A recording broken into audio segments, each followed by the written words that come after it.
بانی P T I Imran Khan کی سیاست بند گلی میں داخل ہو چکی ہے۔ پی ٹی آئی حکومت کی بجائے صرف اسٹیبلشمنٹ کے ساتھ بات کرنا چاہتی ہے، تاہم مقتدر اپنے موقع پر قائم ہے کہ بات کرنی ہے تو سیاسی حکومت کے ساتھ کریں۔ مبصرین کے مطابق حقیقت یہ ہے کہ پی ٹی آئی کے حکومت یا اسٹیبلشمنٹ سے مذاکرات کے امکانات معدوم ہیں، کیونکہ پی ٹی آئی قیادت صرف عسکری قیادت سے مذاکرات کی خواہش مند ہے، جبکہ اسٹیبلشمنٹ پی ٹی آئی پر دوبارہ اعتبار تو دور کی بات مذاکرات کے لیے بھی تیار نہیں۔ دوسری جانب حکومت سے مذاکرات میں پی ٹی آئی کو یہ مسئلہ درپیش ہے کہ تحریک انصاف سمجھتی ہے کہ حکومت کے ساتھ بات کرنے کا مطلب ہے کہ اسے منتخب حکومت تسلیم کیا جائے اور اسے چلنے دیا جائے۔ اگر بانی پی ٹی آئی ایسا کرتے ہیں تو انہیں اس کی سیاسی قیمت ادا کرنا ہوگی، تاہم اگر ایسا نہیں کرتے تو تب بھی اس کی قیمت انہیں ادا کرنا ہوگی۔ مبصرین کے مطابق پی ٹی آئی مکمل پھنس چکی ہے،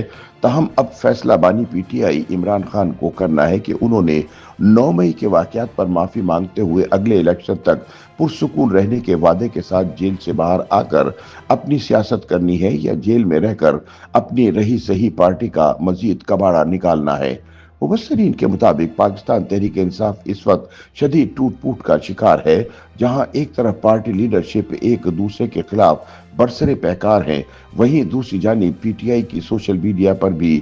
اجارہ داری کم ہو چکی ہے۔ پاک بھارت جنگ میں کامیابی کے بعد پاکستان تحریک انصاف کے حامی سمجھے جانے والے اوورسیز پاکستانی بھی عسکری قیادت کے گن گاتے دکھائی دیتے ہیں۔ اس طرح اب وہاں بھی درار نظر آ رہی ہے۔ اگر صوبوں کی بات کی جائے تو کچھ عرصہ پہلے تک خیبر پختونخوا میں صرف پاکستان تحریک انصاف کا بیانیہ نظر آتا تھا، لیکن اب وہاں بھی منظرنامہ تبدیل ہوتا دکھائی دیتا ہے۔ تحریک انصاف کچھ عرصے پہلے تک موجودہ رجیم کے لیے نہ صرف درد سر تھی بلکہ ایک بہت بڑا سیاسی چیلنج بن چکی تھی، لیکن اس کے اپنے سیاسی بلنڈرز نے اسے ناقابل تلافی نقصان پہنچایا۔ کچھ حلقے تحریک انصاف میں ٹوٹ پھوٹ کا ذمہ دار مقتدرہ کو قرار دیتے ہیں، مگر حقیقت یہ ہے کہ بانی پی ٹی آئی کی پالیسیوں، خاص طور پر تحریک انصاف کی سوشل میڈیا پالیسی نے اس جماعت کو توڑنے میں اہم کردار ادا کیا ہے۔ حتیٰ کہ تحریک انصاف کے اندر بھی کوئی ایک ایسا رہنما نہیں بچا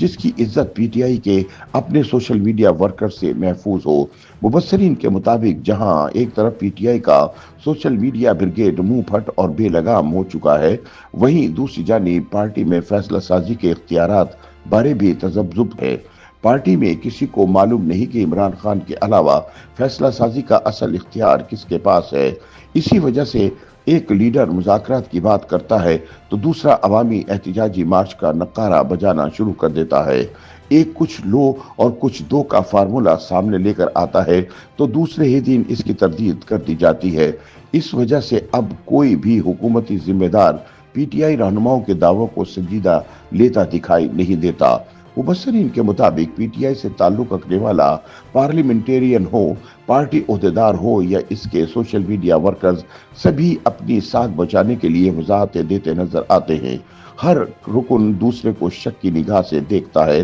ایک دوسرے کو مقتدرہ کے ساتھ رابطوں کے تانے دیے جاتے ہیں۔ تاہم دلچسپ بات یہ ہے کہ نہ صرف پوری پی ٹی آئی بلکہ اس کے بانی سربراہ اسی اسٹیبلشمنٹ اور مقتدرہ کی حمایت حاصل کرنے کے خواہاں ہیں، جس کے لیے پی ٹی آئی گزشتہ 3 برسوں سے مزاحمتی سیاست کے نام پر دباؤ بڑھانے کی کوشش کر رہی ہے۔ مگر جب جماعت کا کوئی رکن مقتدرہ کے ساتھ تعلقات بہتر کرنے کی کوشش کرتا ہے تو اسے غداری کا سرٹیفکیٹ دے دیا جاتا ہے۔ تجزیہ کاروں کا مزید کہنا ہے کہ 2022 تک پاکستان تحریک انصاف میں 2 طرح کی قیادت تھی، ایک وہ جو اس جماعت کو بنانے والوں میں شامل تھے، اور دوسرے وہ جنہوں نے بعد میں اس جماعت کا حصہ بن کر ملک کی سیاست میں اہم پوزیشنز سنبھالی۔ 9 مئی 2023 کے بعد پاکستان تحریک انصاف میں ایک تیسری قسم کی قیادت نے جنم لیا تھا، جو وکلا پر مشتمل تھی، جس نے پہلی 2 اقسام کی قیادت کے آؤٹ ہو جانے سے فائدہ اٹھایا اور کسی حد تک پارٹی کو ہائی جیک کر لیا۔